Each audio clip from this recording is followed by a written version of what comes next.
नमस्कार, सुदर्शन न्यूज में आपका स्वागत है। मैं हूं मुकेश कुमार और आप देख रहे हैं जवाब तो चाहिए।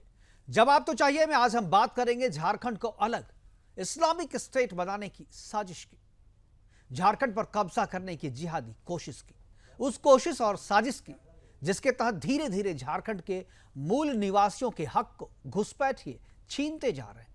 जिहादी घुसपैठियों की यह साजिश दशकों से चलती आ रही है, लेकिन इसका खुलासा तब हुआ जब एक के बाद एक घटनाएं लगातार सामने आने लगी। प्रधानमंत्री मोदी ने अपने चुनावी संबोधन में 2 दिन पहले कहा था कि लव जिहाद की शुरुआत झारखंड से ही हुई थी। आज हम आपको उसके इस बयान के पीछे अर्थ को बता रहे हैं और आखिर उन्होंने ऐसा क्यों कहा यह भी आपको बताएंगे, या उन्होंने ऐसा कहने पर उन्हें मजबूर क्यों होना पड़ा। दरअसल झारखंड में लव जिहाद की जो घटनाएं सामने आ रही है उसका स्वरूप देश के दूसरे हिस्सों से आ रही लव जिहाद की घटनाओं से थोड़ी अलग है। झारखंड में लव जिहाद की साजिश में केवल अपनी आबादी बढ़ाना नहीं है, बल्कि इसके जरिए आदिवासियों के मूल हक को मारने और उसके जरिए आदिवासियों की जमीनों पर कब्जा करना है। अब आप सोच रहे होंगे कि आदिवासी लड़कियां जिनको लव जिहाद में फंसाया जा रहा है वो काफी जमीन जायदाद वाली होगी और ये जिहादी उनकी जमीन को हड़पने के लिए ऐसा कर रहे होंगे, लेकिन यह मामला ऐसा नहीं है, बल्कि इससे भी 2-4 कदम आगे है। दरअसल झारखंड में सीएनटी एक्ट लागू है, जिसके तहत गैर आदिवासी को वहां जमीन खरीदने का कानूनी अधिकार नहीं है। लेकिन यदि कोई आदिवासी से शादी कर लेता है तो उनकी संतानों को आदिवासियों को मिलने वाली सभी सुविधाएं और अधिकार मिलने लगती है। झारखंड में अब्दुल अपनी साजिश को अंजाम देने के लिए लव जिहाद को एक से ज्यादा तरीकों से इस्तेमाल कर रहे हैं। पहला, आदिवासियों के लिए सुरक्षित सीट से लव जिहाद में ट्रैप्ड आदिवासी लड़की को चुनाव लड़वाकर सिस्टम पर कब्जा करने की कोशिश। दूसरा, आदिवासी के नाम पर राज्य की भूमि खरीदकर अपने व्यापार और प्रभाव को बढ़ाकर लोकतंत्र को प्रभावित करने की कोशिश। और तीसरा, जो कि सबसे गंभीर है, कि संविधान के तहत आदिवासियों को मिले आरक्षण के हक को छीनकर अपने जिहादियों के लिए इस्तेमाल करने की। लव जिहाद में फंसने और बसने के बाद से आदिवासी लड़की अपने ही समाज के खिलाफ काम करने लगती है और उसे पता भी नहीं चलता। जिस अब्दुल को वह अपना पति समझती है, दरअसल वह अब्दुल उसे अपने मिशन को पूरा करने के लिए एक टूल से ज्यादा कुछ नहीं समझता। उसके मुखिया बनने, पार्षद बनने, विधायक या सांसद बनने के रुतबे का वह इस्तेमाल अपने मकसद को पूरा करने के लिए करता है। गणतंत्र को चलाने के लिए चुना तो जाता है आदिवासी महिलाओं को या लड़कियों को, लेकिन उसके पावर का इस्तेमाल गणतंत्र के लिए किए गए उसके फैसले सारे अब्दुल लेता है। आदिवासी लड़कियों के साथ लव जिहाद के बढ़ते मामले के सामने आने के बाद मूल आदिवासियों की तरफ से ऐसे लोगों को मिले आरक्षण की सुविधा को खत्म करने की मांग अब जोर पकड़ने लगी है। कहीं आदिवासियों के आरक्षण के हक को मुस्लिमों के साथ बांटकर अन्याय किया जा रहा है, तो कहीं लव जिहाद के जरिए उसके हक को छीना जा रहा है। आज अपने प्रोग्राम में हम चर्चा करेंगे कि क्या झारखंड में आदिवासी लड़कियों के साथ लव जिहाद की बढ़ती घटनाओं के पीछे जिहादी साजिश है? क्या झारखंड को इस्लामिक स्टेट बनाने के लिए किया जा रहा है गणतंत्र जिहाद? क्या आदिवासी समाज से बाहर शादी करने वालों के आरक्षण के अधिकार को खत्म कर देना चाहिए? करेंगे चर्चा, और चर्चा को आगे बढ़ाने के लिए हमारे साथ कुछ मेहमान हैं, उनसे आपका परिचय करवाएंगे। लेकिन पहले एक छोटी सी रिपोर्ट देखते हैं और उस रिपोर्ट में आपको यह भी दिखाएंगे कि कौन कौन से ऐसे लोग हैं जो गणतंत्र जिहाद में शामिल है और कैसे आदिवासी लड़कियों से अब्दुल बनकर शादी करता है और अपने छुपे हुए मकसद को पूरा करने के लिए आगे बढ़ता है। पहले देखते हैं छोटी सी रिपोर्ट।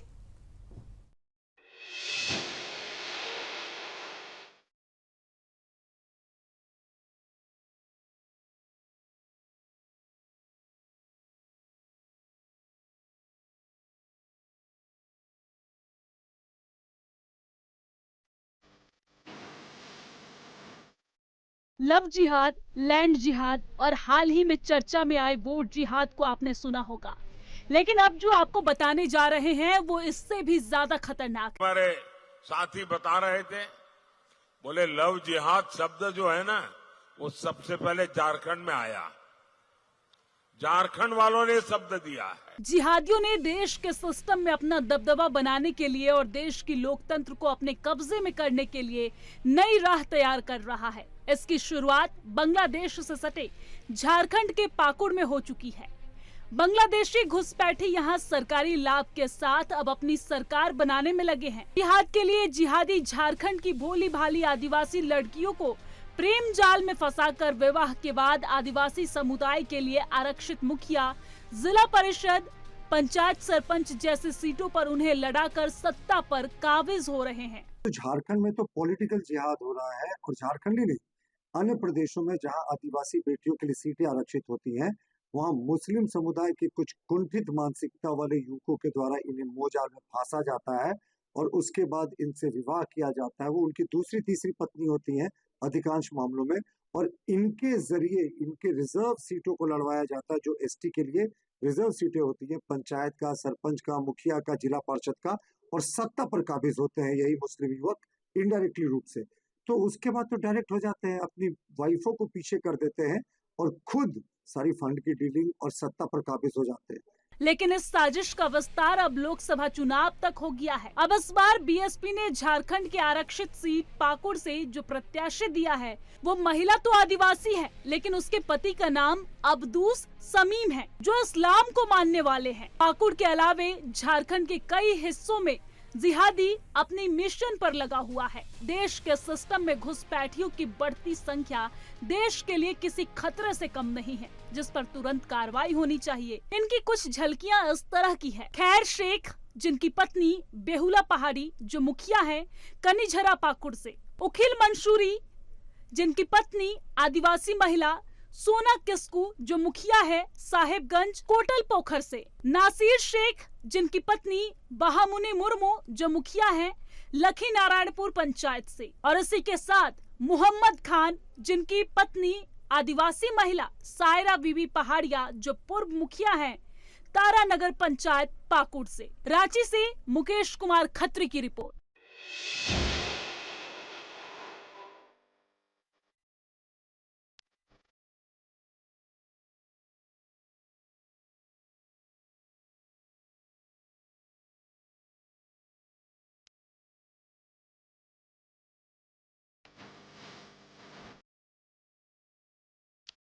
तो जिस तरीके से यूपीएससी जिहाद, वोट जिहाद हम आपको बताते आ रहे थे, और यूपीएससी जिहाद में जो हमने आपको बताया था कि किस तरीके से एक साजिश के तहत जो है लोग हैं इस सिस्टम पे कब्जा करने के लिए काम कर रहे हैं, और झारखंड इसका एक उदाहरण है। नए तरीके से लव जिहाद को अंजाम दिया जा रहा है। झारखंड की भोली भाली आदिवासी लड़कियों के साथ शादी करके उनके प्रभाव का, उनके रिजर्वेशन का इस्तेमाल किया जा रहा है और खुद सत्ता पे कब्जा करने की कोशिश हो रही है, और बहुत हद तक वो इसमें कामयाब भी हो चुके हैं। करेंगे चर्चा, और चर्चा को आगे बढ़ाने के लिए हमारे साथ कुछ मेहमान, उनसे मैं आपका परिचय करवा दूं। हमारे साथ बीजेपी से अनिवेश कुमार हैं, जो कि बीजेपी के प्रवक्ता हैं। झारखंड से हाजी नाजी मुस्लिम स्कॉलर के तौर पे हमारे साथ रहेंगे। अनिल गर्ग राजनीतिक विश्लेषक के तौर पे, सोमा उरांव आदिवासी नेता के तौर पे जिन्होंने इस मुद्दे को उठाया है, और शमशेर आलम कांग्रेस प्रवक्ता के तौर पे हमारे साथ। सभी मेहमानों का स्वागत है, और चर्चा की शुरुआत जो है वो मैं शमशेर आलम साहब से करना चाहूँगा, जो कि कांग्रेस के नेता हैं। और एक बार मैं चाहूँगा पीसीआर को कि सारे जो मेहमान हैं उनको एक बार स्क्रीन पे लाएं। और शमशेर, अगर आपको मेरी आवाज़ सुनाई दे रही है तो क्या मैं सवाल पूछ सकता हूँ, क्या आपको मेरी आवाज़ आ रही है? आवाज़ आ रही है जी। शमशेर साहब, आपको भी ये जानकारी पता होगी, क्योंकि झारखंड में ये काफ़ी ज़ोर शोर से ये मामला चल रहा है कि किस तरीके से लव जिहाद के जरिए जो है आदिवासी महिलाओं के, आदिवासी लड़कियों के अधिकार को छीना जा रहा है, और उनके प्रभाव का इस्तेमाल कर झारखंड की डेमोग्राफी को चेंज करने की कोशिश की जा रही है। अब मैं आपकी प्रतिक्रिया, कांग्रेस की प्रतिक्रिया जानना चाहता हूं इस पे। देखिए, ये सब चुनाव है, और देश के माननीय प्रधानमंत्री जब चुनाव आते तो पाकिस्तान, मुसलमान, गाय, ये सब नजर आने लगता है। ये कोई संविधान में है? संविधान में क्या मुस्लिम की लड़कियां हिंदुओं के साथ नहीं गई क्या? उनकी कोर्ट मैरिज और शादी विवाह नहीं हुई है क्या? ये एक इशू बनाया जाता है। ये वोट की राजनीति है, अननेसेसरी, ये बेतुका बहस है। और ये बहस देश के माननीय प्रधानमंत्री अभी बुखला गए हैं, जो वादा किए थे कि प्रत्येक साल 2 करोड़ नौजवानों को रोजगार देंगे। ये रोजगार पर क्यों नहीं बात करते? महंगाई पर क्यों नहीं बात करते हैं? बस ये बुखलाहट में आप लोग तो इसलिए चाहते हैं कि महंगाई और बेरोजगारी पे बात होती रहे, और बाकी जो मकसद है वो आपका पूरा होता रहे। अब यही तो चाहते हैं, सबके अपने अपने मकसद है। ये इतना महत्वपूर्ण मुद्दा आपको क्यों नहीं लगता है? आदिवासियों के हक को अगर छीना जा रहा है तो वो आपके लिए मुद्दा क्यों नहीं है? छीना जा रहा है तो संविधान है, सरकार है, उस पर कार्रवाई करेगी। वैसे लोगों पर कार्रवाई होनी चाहिए। अगर जोर जबरदस्ती से अगर किया जा रहा है तो उस पर कार्रवाई होनी चाहिए। इस पर कौन रोक रहा है? मगर चुनाव जब आता है तो देश की जनता को भटकाने के लिए जो वादा किए थे देश के प्रधानमंत्री जी कि रोजगार देंगे नौजवानों को, महंगाई कम करेंगे, ये क्या बात करेंगे? गाय की राजनीति करने वाले लोग आज बीफ कंपनी से 250 करोड़ का चंदा लेने वाले लोग आज लव जिहाद की बात कर रहे हैं। ये लोग कितनी बार इस बात को साफ किया जा चुका है, लेकिन आप लोग हर एक में जब आपके पास तर्क नहीं होता तो उसी मुद्दे को उठा करके ले आते हैं। अनिल गर्ग जी हमारे साथ हैं। अनिल गर्ग जी मैं आऊंगा आपके साथ। अनिल गर्ग जी इसका जवाब देना चाहते हैं। अनिल गर्ग जी, क्या आपको लगता है कि झारखंड में जो चल रहा है, लव जिहाद के जिस स्वरूप को हम लोगों ने अभी यहाँ पर बताया है कि किस तरीके से सिस्टम पे कब्जा करने के लिए लव जिहाद किया जा रहा है और काफ़ी हद तक, काफ़ी पहले से, दशकों से ये चला आ रहा है, अब जाकर के लोग उस पर चर्चा कर रहे हैं तो लोगों को ऐतराज हो रहा है कि ये मुद्दा नहीं है। क्या आपको भी लगता है कि ये मुद्दा नहीं है? जी, सबसे पहले तो मैं आपको साधुवाद देना चाहूंगा कि आपका जो चैनल है ना, अगेंस्ट द वेव जाके उन मुद्दों को छूता है जो देश हित में है, समाज हित में है, देश की संस्कृति और संविधान के हित में है। अभी मैं अपने साथी को सुन रहा था, मेरे को नहीं ध्यान है कि वो किस पार्टी से थे, क्या था, लेकिन उनकी बात सुनकर मुझे थोड़ा अजीब लगा। अच्छा, कांग्रेस से थे, ओके। फिर कांग्रेस से थे तो स्वाभाविक हो ऐसे ही बोलेंगे। मुझे एक बार बताइए, ये कह रहे कि संविधान सम्मत है, संविधान सम्मत कैसे हुआ?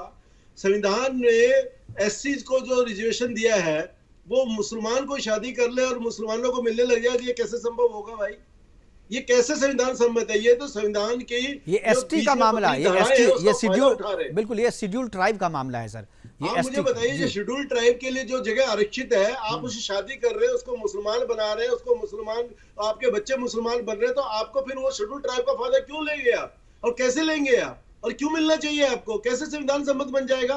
पूरे देश में जो आज बहस चल रही है मुकेश जी, जो ओबीसी के नाम पे, आपको देखो कलकत्ता हाई कोर्ट ने अभी इसके खिलाफ फैसला दिया जो ममता बनर्जी ने पिछले 10 साल में ओबीसी के नाम पे मुसलमानों को आरक्षण देके उनको नौकरियां दी है, उनको जगह दी है। कलकत्ता हाई कोर्ट ने सबको कैंसिल किया है, उनको बोला कि आप ये गैर संवैधानिक इसको नहीं कर सकते।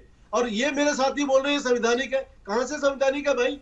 अगर आप धर्म के आधार पे जो कोई आरक्षण है ही नहीं, आप किसी दूसरे धर्म के लोगों से, एससी से शादी करोगे, एसटी से शादी करोगे और उसको आगे रख करके आप आरक्षण का फायदा लोगे, तो ये थोड़ी संविधान सम्मत है।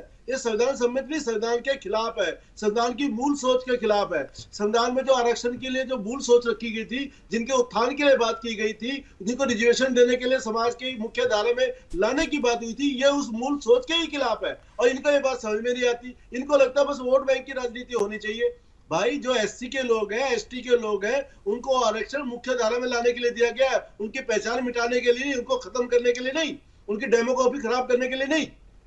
आपको लगता है कि आपको उनसे शादी करनी है? शमशेर आलम साहब सुन रहे हैं, मुझे लगता है कि शमशेर साहब को एक बार जवाब देना चाहिए। जी शमशेर जी, जवाब देना चाहेंगे? सिस्टम है जी, लोकतंत्र है, संविधान है। इस देश में कोई भी लव जिहाद करता है, जो भी कोई गलत कार्य करता है, उसको संविधानिक। आप मुझे बताइए, कलकत्ता हाई कोर्ट ने जो ओबीसी आरक्षण के खिलाफ बीच में अनिल जी बीच में नहीं, गलत है, सही है कि भाई साहब, चुनाव जब आता है तो आपके देश के प्रधानमंत्री अभी बुखलाए हुए हैं इंडिया गठबंधन की। देखिए अभी आप, मैं चुनाव पे चर्चा नहीं कर रहा हूँ और मैं चुनाव पे चर्चा नहीं कर रहा हूँ। और शमशेर आलम जी, आप सुनिए, निर्णय की बात करिए, गलत है या सही? बहस का मुद्दा ये होना चाहिए, आप कलकत्ता हाई कोर्ट के निर्णय की बात बताइए, वो गलत है या सही? राजनीति करते हैं, गाय माता के नाम पर जो ये वोट लेते थे। शमशेर जी, ये बताइए, कलकत्ता हाई कोर्ट ने जो निर्णय दिया है वो गलत है या सही? शमशेर आलम जी, देखिए आप बात को भटका रहे हैं। जो मुद्दा है, मुद्दे से अलग। ये चुनाव किस मुद्दे पे लड़ा जाए, मैं चुनाव की चर्चा ही नहीं है ये। हम लोग हमेशा ऐसे सामाजिक मुद्दों को उठाते हैं। अब ये चुनाव की चर्चा नहीं है। आप ये बात जो है जाकर के बीजेपी, मुसलमान, आप बोलिए ना, कलकत्ता हाई कोर्ट ने गलत निर्णय किया है। बात की मुद्दा यह है कि 10 साल में देश के माननीय प्रधानमंत्री ने जो वादा किया था कि हम प्रत्येक वर्ष 2 करोड़ और नौजवान 10 भाई, साल, इलेक्शन पिछले 10 कैंपेन साल खत्म में हो नहीं, चुका है। पिछले 20 आज सालों 30 में तारीख है, परसों वोटिंग किसानों है, को हम मजबूत इलेक्शन बनाएंगे। कैंपेन खत्म हो गया, इसकी थोड़ी वादा इलेक्शन कहा गया, इस पर बात होनी कैंपेन। आप चाहिए। देश के जनरल मुद्दों पे बात अनिल जी, करिए। अनिल जी बारी बारी से आज उसी मुकेश जी, ये देश के जनरल मुद्दे पे बात करने की बजाय ठीक अपने है। इलेक्शन कैंपेन में अविनेश कुमार जरा अपना फ्रेम ठीक करें, तब मैं आपको लूंगा। आपका चेहरा पूरा दिख नहीं रहा है। चुनाव मैं इनसे बार बार पूछ रहा हूँ, कलकत्ता हाई कोर्ट के न्यायालय ने जो टिप्पणी दी है, कलकत्ता हाई कोर्ट ने जो निर्णय दिया है, उसको तो बताएं गलत है या सही। उन्होंने धर्म के आधार पे ओबीसी को दिया हुआ जो आरक्षण है, जो मुस्लिम को दिया जा रहा है, उसको कैंसिल किया, उनको गैर संवैधानिक बताया, और ये कह रहे हैं नहीं संविधान के अनुरूप है। बहस करना चाहिए महंगाई पर, ये नहीं करेंगे। ये इनके पास कोई अरे तो बहस वो नहीं करेंगे तो आप उनसे शिकायत कीजिए ना। आप हमारा जो प्रोग्राम जो सवाल पूछा जा रहा है शमशेर आलम, आप उसका जवाब दीजिए ना। आप कह रहे हैं कि 10 साल से महंगाई पे चर्चा नहीं हुई, और पिछले 10 सालों में आपने लफ्ज जिहाद करके सिस्टम पे जो कब्जा किया उस पर चर्चा कौन करेगा? आप मुझे बताइए मुकेश जी, इन्होंने लफ्ज जिहाद किया, इस पर तो एसटी लड़की से शादी की, वहाँ जमीन खरीदी, वहाँ पे एसटी लड़कियों में इलेक्शन लड़ाया, किस हद से लड़ाया? आपको प्रेम है शादी की समझ में आता है, शमशेर आलम समझ में आता है। शमशेर आलम एक चीज बताइए, शमशेर आलम बताइए, मैं आप जवाब चाहें तो दे सकते हैं। शमशेर आलम पाकिस्तान की बात करके शमशेर आलम जी सुनिए, मैं सवाल पूछ रहा हूं आपसे। शमशेर आलम जी ये बताइए, ये सवाल है, आप चाहें तो इसका जवाब नहीं भी दे सकते हैं। मैं जानना चाहता हूं और हमारे दर्शक भी जानना चाहते हैं, जो क्या आपने अपनी कम्युनिटी में किया है शादी, या आपने कम्युनिटी के बाहर शादी की है? स्वाभाविक है, मैं अपनी कम्युनिटी पर शादी किया हूं। देखिए, शादी आपने किया, लेकिन जो स्वाभाविक बात कही आपने ना, ये गलत है। स्वाभाविक नहीं है। बहुत सारे जितने भी ये जो भी मैंने टेलीविजन स्क्रीन पे जो ग्राफिक्स दिखाया है वो स्वाभाविक नहीं है। दूसरी तीसरी शादी जो इंटेंशनली जो है आदिवासी लड़कियों के साथ की जा रही है, और उनके जमीन को, उनके आरक्षण के हक को देखिए। खैर शेख जो है, इसकी दूसरी शादी है। ये उखिल मंसूरी, इसकी भी दूसरी शादी है, साहेबगंज से। ये अगर कोई भी आदिवासी से कर ले, हिंदू लड़की से कर ले, उमेद अली अंसारी, हम निंदा करते हैं वैसे लोग। क्या मुस्लिम की लड़की हिंदुओं के साथ नहीं गया क्या? उस पर क्यों नहीं? नहीं, मैं उसकी बात ही नहीं आ रही है, उससे 2 कदम आगे की बात है। मैं कह रहा हूं कि आप शादी कीजिए, लफ्ज याद कीजिए, उस पर चर्चा अलग है। कानून है, कानून अपना काम करेगी, लेकिन ये तो इंटेंशन जो आपके दिमाग में छुपा हुआ है। नहीं शमशेर आलम, आप जो बात को भटकाइए मत, आप बात को भटकाइए मत। मैं आपके इंटेंशन की बात कर रहा हूं। कानून बना हुआ है, लफ्ज याद के लिए कानून बना हुआ है, जहां नहीं बना है हुआ है वहां बन जाएगा। लेकिन आपके इंटेंशन, मैं आपके इंटेंशन की बात कर रहा हूं। आपके दिमाग में जो चल रहा है, अब्दुल के दिमाग में जो चलता है, वो इंटेंशन है। उस इंटेंशन का इलाज होना चाहिए। वो गलत इंटेंशन से आप शादी कर रहे हैं, उस इंटेंशन को खत्म होना चाहिए। आपका उस पर कोई कानून नहीं बनता, वो आपकी अपनी चीज है।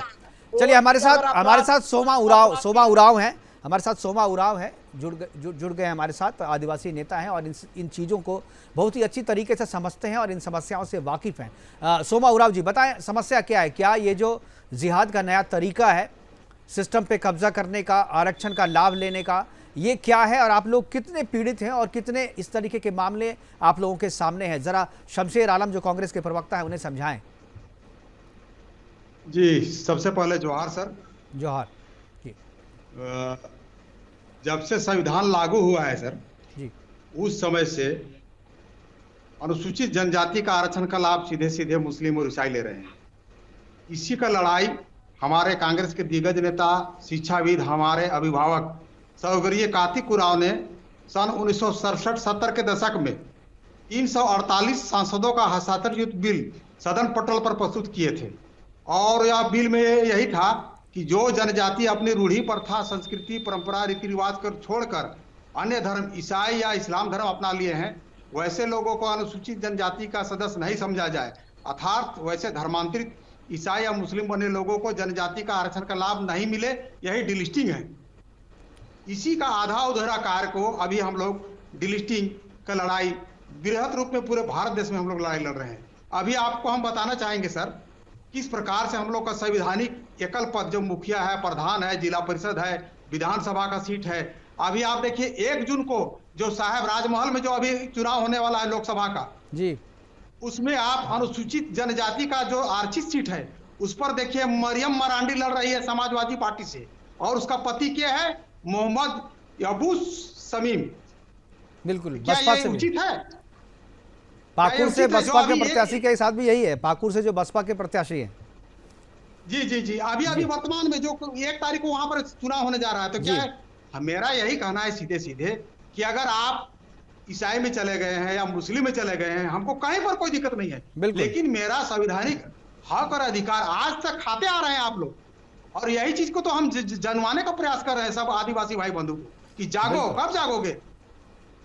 केंद्र का आरक्षण, राज्य सरकार का आरक्षण, सारा आरक्षण जो धर्मांतरित ईसाई और मुस्लिम ले रहे हैं, यही कारण है कि आज एक बार आप ग्रामीण क्षेत्र में जब जाइएगा तो जो मूल जनजाति आदिवासी है, उसका घर खपरा का घर, मिट्टी के घर, कहीं कहीं प्लास्टिक का घर, माने ज्यों का त्यों स्थिति बना हुआ है। जी शोभा जी, आप अपना जरा टेलीविजन, आप अपना फ्रेम जरा ठीक करेंगे, आपका चेहरा पूरी तरीके से नहीं आ रहा। हाँ हाँ बिल्कुल बिल्कुल, अब ठीक है, अब ठीक है, अब इसी फ्रेम पे बोलिए जी। अब तो स्थिति यह हो गया है सर कि पंचायती राज जहां पर है, अभी जहां पर इलेक्शन होना है, वैसे वैसे में आदिवासी महिलाओं के साथ जबरदस्ती उसके साथ गलत करना, फिर उसके साथ धर्मांतरण करना, फिर शादी करना, फिर जाति प्रमाण पत्र बनाने के बाद वो ऐसे आरक्षित पद जैसे मुखिया हो गया, प्रधान हो गया, प्रमुख हो गया, जिला परिषद अध्यक्ष हो गया, विधानसभा का सीट, लोकसभा का सीट, ऐसे क्षेत्रों में काबिज होना है और अधिक से अधिक संख्या में जितना अधिक हो सके वैसे जाति प्रमाण पत्र के माध्यम से ऐसे सीटों पर कब्जा करना है।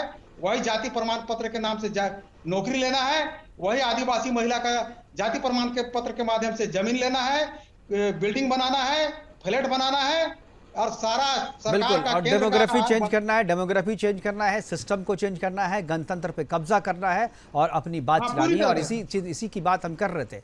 बिल्कुल सही कहा आपने। हमारे साथ अविनेश कुमार जी हैं, बीजेपी प्रवक्ता के तौर पे। अविनेश जी, आप सत्ता में थे वहां पर पिछली बार, और जब आपकी बीजेपी की जब सरकार थी वहां पर, तो इस तरीके के धर्मांतरण को रोकने के लिए कुछ कोशिशें भी हुई थी। क्या आपको लगता है कि ये एक पॉलिटिकल मुद्दा पॉलिटिकल पार्टियों को भी बनाना चाहिए और चुनावी राजनीति में इसे मुद्दा बना करके आगे बढ़ना चाहिए? अविनेश जरा अपने फ्रेम को ठीक करें, आप बिल्कुल कैमरे के सामने हैं, आप जरा दूर हो जाइए। जी अब बोलिए। देखिए, भारतीय जनता पार्टी कभी नहीं चाहती है कि जो सामाजिक विषय है वो राजनीतिक विषय बने, समाज उनका समाधान कर ले। लेकिन अभी सोमा उरांव जी ने जो अपनी चिंता प्रकट किया, वास्तव में झारखंड में बड़ी गंभीर स्थिति तक पहुंच गई है। वो इसकी गंभीरता का आलम जिनको समझना और जानना हो, वास्तव में सबसे पहले तो संथाल ही उसका प्रयोग भूमि बन चुका है। संथाल परगना जी कमोबेश सभी जिला में इसके प्रभाव हैं। और जिस दिन से कांग्रेस के सहयोग से हेमंत सोरेन की सरकार बनी, आप पूरा एक सूची उठाकर देखेंगे, इतनी लंबी सूची है, मतलब स्पष्ट नजर आता है कि तुष्टीकरण की प्रतिगामी राजनीति ये पूरे राजनीतिक दल कर रहे हैं। ना कोई कार्रवाई, कई हत्याएं हुई हैं, पशु तस्करी, लौ जिहाद, मतलब अनगिनत हैं। स्कूलों में रविवार की जगह शुक्रवार को छुट्टी, विधानसभा के अंदर नमाज कक्ष बना देना, मतलब ये सरकार ने हद कर दिया। अविनेश जी, जरा आप फ्रेम पे भी ध्यान दीजिए। आप जरा सा स्क्रीन से के बिल्कुल थोड़ा पीछे जाएंगे तो सही दिखेंगे, आप आगे बढ़ जा रहे। फिलहाल आप जरा अपना फ्रेम ठीक कीजिए। फिलहाल वक्त एक छोटे से ब्रेक के बाद जब वापस आएंगे तो हाजी नाजिम से और शमशेर आलम से भी बात करेंगे, और जो अविनेश जी जो बात कह रहे थे वो बात भी पूरी सुनेंगे। लेकिन वक्त अभी छोटे से ब्रेक का, जाइएगा कहीं नहीं, चर्चा यूं ही जारी है।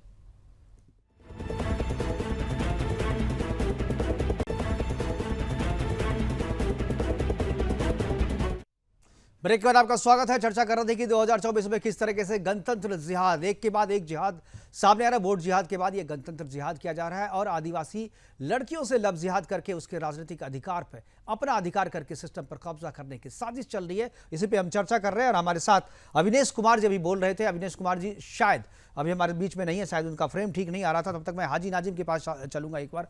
हाजी, अगर आपको आवाज आ रही है तो मैं आपको पहली प्रतिक्रिया चाहूंगा कि किस तरीके से, हम लोग पहले भी चर्चा कर चुके हैं कि आदिवासियों के अधिकार के, आरक्षण के अधिकार को जो लव जिहाद कर करके उनके अधिकार को छीना जा रहा है, और उसकी चिंता आप लोगों को नहीं है और आप उसे जस्टिफाई करने की कोशिश करने लगते हैं। जो एसटी और एससी समाज के लोग हैं, उनसे वो अगर गैर समुदाय में जाकर के शादी करते हैं तो शादी करने पे कोई ऐतराज नहीं, लेकिन जो संवैधानिक अधिकार है उसको तो छोड़ दिया जाए। उस पर क्यों आप हक मारे? जो ओरिजिनल, जो मूल निवासी हैं, ये उनके हक में सेंधमारी नहीं लगती आपको? सुन पा रहे हैं मेरी आवाज आप? जी आ रही है। हाँ मुकेश जी, देखिए, बड़ा हास्यप्रद बात लगती है कि जब ये कहा जाता है कि सिस्टम पर लव जिहाद का कब्जा हो गया है, तो मैं पूछना चाहता हूँ कि लव जिहाद अब भी जिंदा है क्या? क्योंकि जिस तरीके से आपने मुकेश जी लव जिहाद के कितने गुणगान करे, तो उससे मुझे ये लग रहा कि शायद कहीं ना कहीं एक प्रोपेगेंडा गुणगान किसने किया? आपको आप पता नहीं किस दिमाग से आप सुन रहे थे। मैंने गुणगान कब किया उसका? मैंने तो चिंता जाहिर की, मैंने तो चिंता जाहिर की, मैंने आपके इंटेंशन, आपकी साजिश को बताया जी। हाँ मुकेश भाई सुनिए, देखिए आपको देखो मुस्लिम समाज से बहुत मोहब्बत है, तो इसलिए बार बार आप लव जिहाद का नाम लेते हैं, अब मैं सम्मान करता हूँ आपकी बातों का। और देखिए अब मैं आता हूँ मैं मुद्दे पे। देखिए जिस तरीके से बार बार ये कहा गया, कभी अनुराग भाई को मैं सुन रहा था तो उन्होंने क्या कहा था कि धर्म के अंदर अल्पसंख्यक है कौन, तो ये बता दीजिए फिर ये कौन बार बार इस बात को कह रहा है कि देश के संसाधनों पे सबसे पहला आपके अल्पसंख्यक का है, तो इसका मतलब कि ये सब सिर्फ और सिर्फ झूठ बोला जा रहा है। देश के अंदर एक इस तरीके से अल्पसंख्यक के खिलाफ प्रोपेगेंडा चलाया जा रहा है मुकेश भाई, तो ऐसा माहौल बनाया जा रहा है। तो मैं बार बार यही कहता हूँ कि बार बार आप बातों को लगता है आप समझ नहीं रहे। आप हाजी नहीं मुकेश भाई, मैं तो समझ रहा हूँ सारी बातें, मगर मैं ये कहता हूँ कि मुस्लिम समाज को इस तरीके से बदनाम करना गलत है। आपने कहा नहीं, बदनाम करना क्या, ये तो फैक्ट है ना, जो बताया जा रहा है वो फैक्ट है। हमने तो पूरे आपको रिकॉर्ड निकाल करके देख लिया, आप जाके तय कर लीजिए ना। अभी तो चुनाव में लड़ भी रहे हैं दो लोग। मैंने कहा क्या है कि चर्चा क्या हो रही है, चिंता क्या है, लव जिहाद कीजिए। आप किसी से अपने समुदाय से बाहर जाकर के शादी करते हैं, धर्म को छोड़ के दूसरे शादी करते हैं, उस पर कानून है, कानून अपना काम करेगा। लेकिन आपके इंटेंशन जो है वो इंटेंशन पे कानून नहीं बनता है।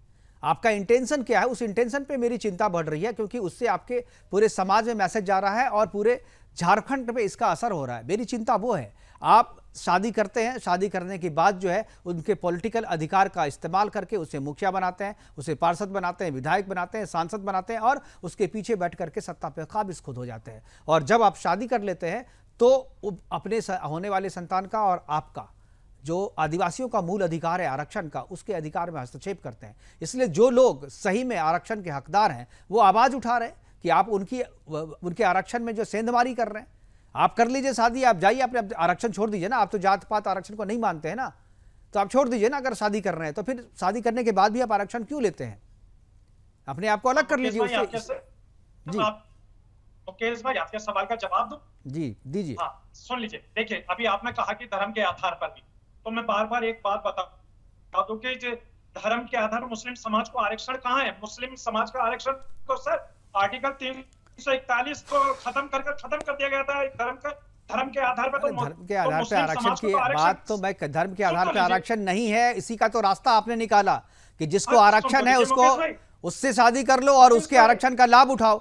यही तो मैं समस्या हूं। अब मैं धर्म के नाम पे आरक्षण की बात कर रहा हूं, आप तो बैकडोर से एंट्री कर रहे हैं ना, यही हमारी चिंता है। अनिल गर्ग जी है, जरा समझाइए इसको। अनिल गर्ग जी, ठीक है मैं समझ गया, आप समझ नहीं पा रहे हैं मुद्दे को, अनिल गर्ग जी समझाएंगे आपको। जी ऐसा है, हाजी नाजिम जी वो व्यक्ति है जो आंखें बंद करके लेटे हुए हैं और सोने का बहाना बना रहे हैं, और जो आदमी सोया नहीं है, जागा हुआ और आंखें बंद करके लेटा हुआ, उसको जगाया नहीं जा सकता। हाजी नाजिम जी मेरे दोस्त वैसे ही व्यक्ति है। दो बातें कहना चाहता हूँ। एक बात हिंदुस्तान के संविधान में धर्म के नाम पर आरक्षण नहीं है। शमशेर मैं आऊंगा मैं आपके पास। जी ये सबको मालूम है कि धर्म के नाम पे हमारे आरक्षण नहीं है, तो नया तरीका ढूंढा जो देश भर में पूरे इलेक्शन में डिबेट रही। ओबीसी के नाम पे आपने आरक्षण लेना शुरू कर दिया। भाई आप ओबीसी कब से बन गए और कैसे बन गए?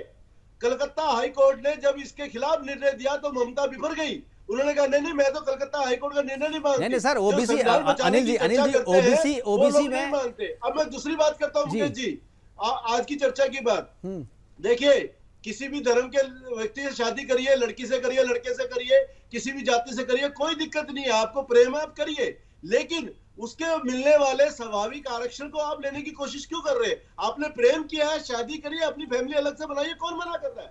आपने एसटी से शादी की और एसटी को एसटी का ही दर्जा दिया रखा। क्यों दिया रखा?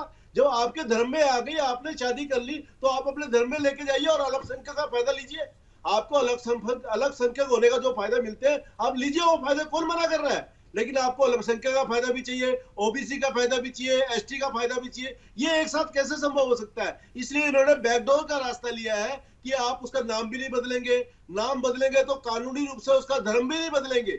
देखिए बड़े मजेदार चीज ये है बिल्कुल, मुकेश क्योंकि जी, कानून बना वो हुआ है लोग कि नमाज आपको पढ़ेंगे, आपको डिस्ट्रिक्ट मजिस्ट्रेट के सामने जाकर के आपको बताना होगा, आपको फॉर्म भरना होगा, आपको रजिस्टर्ड कराना होगा कि हम ये धर्म परिवर्तन कर रहे हैं, लेकिन ऐसा कोई करता नहीं है।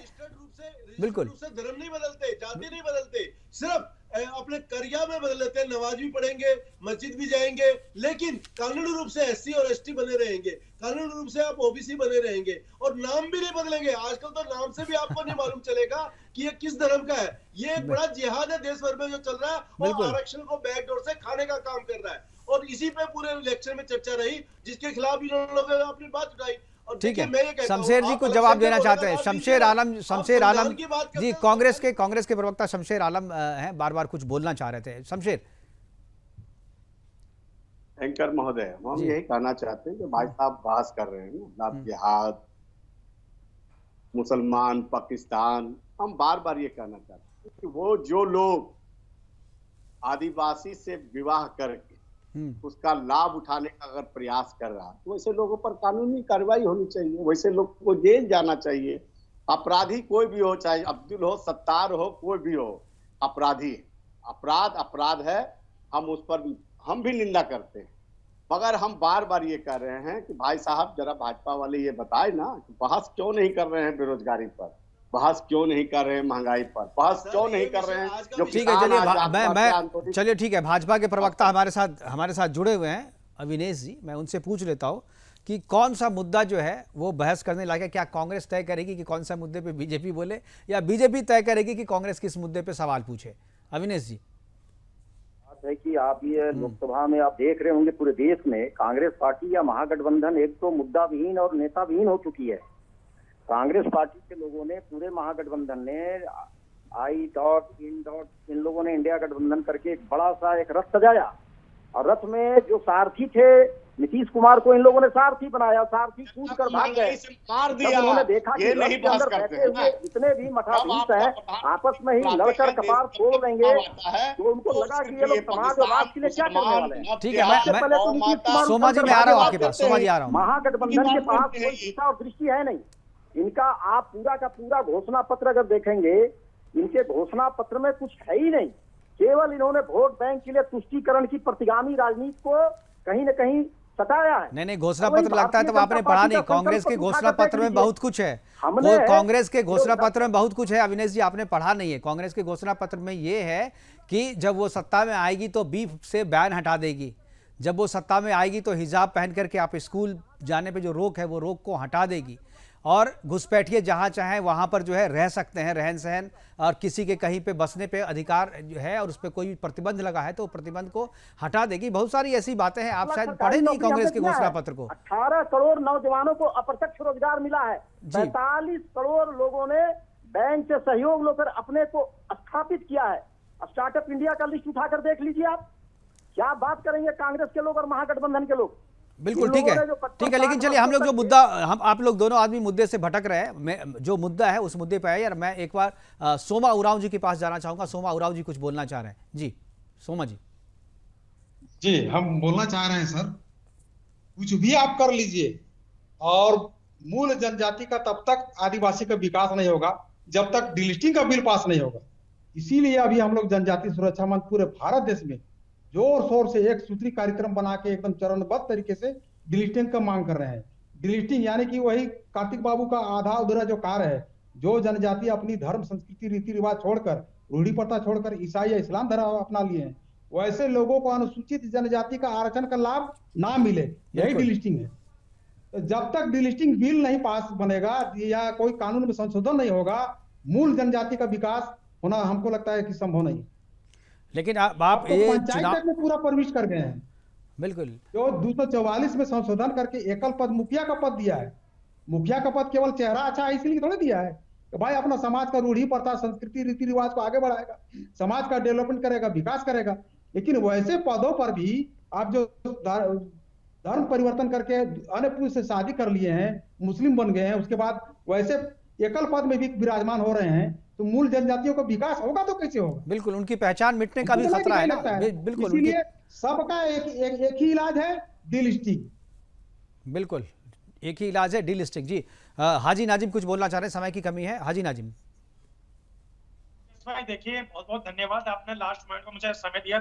मैं सबसे पहले पूछना चाहता हूँ हमारे पैनल पर जितने भी बैठे हुए, सबसे पहले ये बताएं कि इनको आपत्ति आरक्षण से है या मुस्लिम समाज से आपत्ति है? अगर इनको मुस्लिम समाज से आपत्ति है तो मैं इनको बात याद दिला दूं कि ये भारत जो है हमारा, उतना ये जितना इनका उतना ही अधिकार बनता है। और दूसरी मुकेश भाई देखिए, अगर ये आरक्षण की बात करते तो मैं इन्हें बता दूं, धर्म के आधार पर मुस्लिम समाज का नहीं, आप बात को नहीं समझ रहे। मुद्दा यहाँ ये है कि आदिवासियों के नाम पे, आदिवासियों को जो एसटी का जो आरक्षण मिला हुआ है, उस आरक्षण का लाभ बैकडोर से मुसलमान उठाने की कोशिश कर रहे हैं और इसके लिए आदिवासी महिलाओं से, लड़कियों से शादी करके उनके पीछे से सत्ता चला रहे हैं, उनके पीछे से उनके आरक्षण के अधिकार का उपयोग कर रहे हैं। उनके लिए तो उपयोग है, लेकिन आदिवासियों के लिए उसका दुरुपयोग कर रहे हैं, क्योंकि ऐसे आदिवासियों की पहचान खत्म हो रही है, उनका जो अधिकार है उसमें हनन हो रहा है और उनके अधिकारों को छीन करके उनके भूमि से ही उन्हें बेदखल करने की ये साजिश चल रही है, जो काफी गंभीर है। क्योंकि झारखंड में अगर इस तरीके की घटनाएं लगातार बढ़ती हैं तो झारखंड वो दिन दूर नहीं जब झारखंड के सिस्टम पे इन्हीं का कब्जा होगा। फिलहाल हमसे जुड़ने के लिए जितने भी लोग उन सबका धन्यवाद। अनिल गर्ग जी आपका, शमशेर आलम जी आपका और हाजी नाजिम जी आपका, बीजेपी के प्रवक्ता अविनेश जी हमारे साथ जुड़े थे उनका भी, और सोमा उरांव जी आपका भी बहुत बहुत धन्यवाद। आप जुड़े और इस महत्वपूर्ण चर्चा में अपनी बातें हमारे साथ साझा की। लेकिन जो चिंता जाहिर की गई है कि किस तरीके से गणतंत्र जिहाद किया जा रहा है, यानी सिस्टम पे कब्जा करने के लिए आदिवासियों के आरक्षण के अधिकार का दुरुपयोग, पीछे बैकडोर से जो अब्दुल है वो अपने तरीके से मुस्लिम बन करके आदिवासी लड़कियों से शादी करता है और आदिवासी लड़कियों को मिलने वाले संवैधानिक अधिकार का दुरुपयोग कर करके सिस्टम पे कब्जा करने की कोशिश करता है। और इस कोशिश में काफ़ी हद तक वो आगे बढ़ गए। जो अभी अपनी लिस्ट दिखाई थी, करीब ऐसे 2 दर्जन से ज़्यादा ऐसे लोग हैं जो काबिज हैं इनडायरेक्टली सत्ता पे, लेकिन वो सीट जो है वो आदिवासियों की है, वो हक जो है वो आदिवासियों का है और आदिवासियों की मूल पहचान को मिटाने के लिए एक लंबी साजिश चल रही है। फिलहाल अभी के लिए इतना ही, दीजिए इजाज़त, नमस्कार।